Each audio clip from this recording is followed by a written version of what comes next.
I just got a package from my favorite place to get packages from, Italy, and here it is. This is coming from Elaine Trigiani, an olive oil producer in Italy. She happens to be the cousin, I believe, of my cousin, so we are closely related. Okay, and the cards have beautiful, beautiful artwork, and these are recipes. Okay, wonderful. Plum cake della zia Ida. Ida, my Aunt Ida must have written this recipe. How wonderful. Let's see what this note says. It says, just ran out of the English recipe cards. Okay, these are in Italian. I can deal with that though, I promise. And it says Zia Ida equals Ida Monticelli Trigiani, which is of course my aunt, and I think hers as well.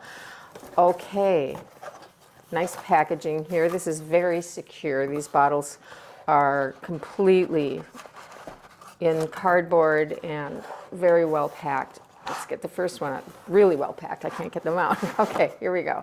The first one, isn't that beautiful? The artwork is just great. This is the Sicilian olive oil. It's called La Storia. Really looking forward to tasting that.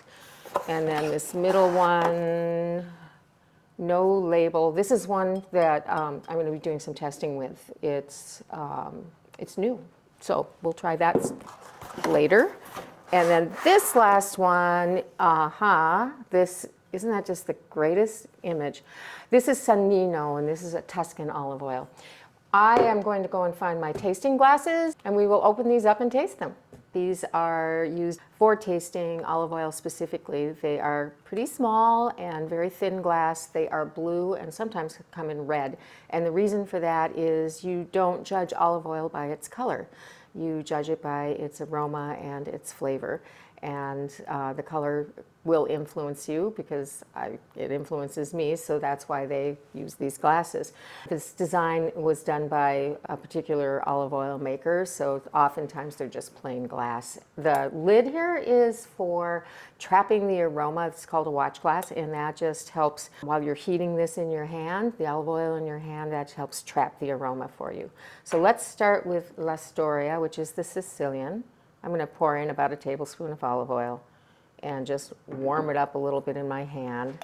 Just kind of rotate it in there. And the note that Elaine wrote me gives me some just tasting notes on what to expect when I'm tasting, which is always very, very helpful. Okay, I'm going to start by smelling this, and I'm continuing to warm it.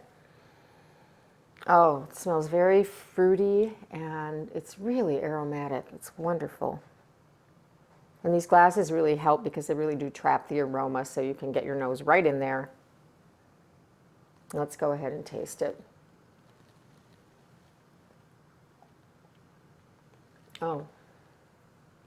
So I want to kind of swirl it around and breathe some air in, much like tasting wine, so that I can get my taste buds really activated. And I'm tasting a lot of fruit. It's very fresh tasting, it's not heavy in any way. And now I'm getting this kind of background of sparkly spice. I love it. It's just wonderful. I love this olive oil. Now this one is the Tuscan olive oil, Sannino. And let's pour that out. I have to admit it's a little hard to not be able to judge by color. But, you know, I'm following the rules here. Okay, so we'll warm this up a little bit.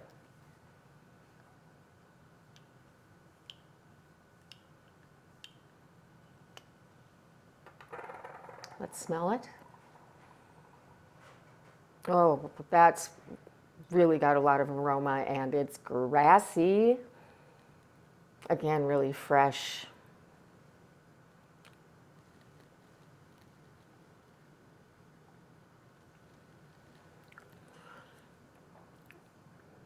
Now that grass really comes through.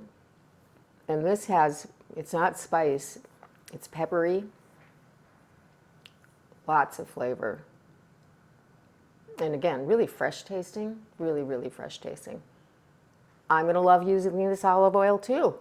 I am putting links to all of the places that you can check out Olio della Donna and Elaine Trigiani, and please do that. She has a lot going on, including tours in Tuscany. So please take a look at that, and thank you for watching. Take care.